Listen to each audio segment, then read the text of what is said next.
करी जरूर हो। फलवा फूल से नूर रहेला, माई के देखी हा सूरत या ब्यूटीफुल रहेला।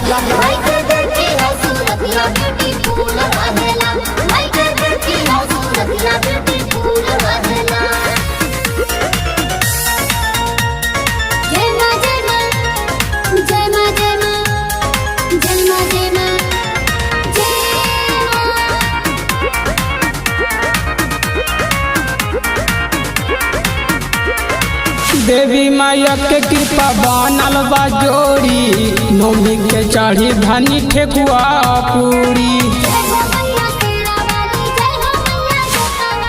देवी माया के कृपा बनल बा जोड़ी, नौमी के चढ़ी धनी ठेकुआ पूरी। हथवा ने माई के त्रिशूल शोभेला, माई के देखी हा पंडाल ब्यूटीफुल रहेला।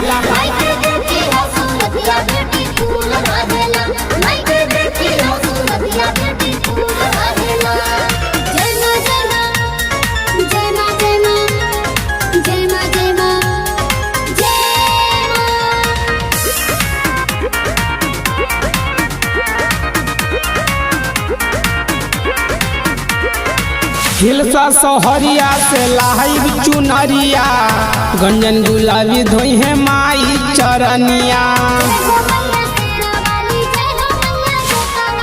हिलसा सोहरिया से लाइब चुनरिया, गंजन अजाई धोई है माई चरनिया। करी है क्षमा जवन भूल रहेला, माई के देखी हम मंदिरिया ब्यूटीफुल रहेला।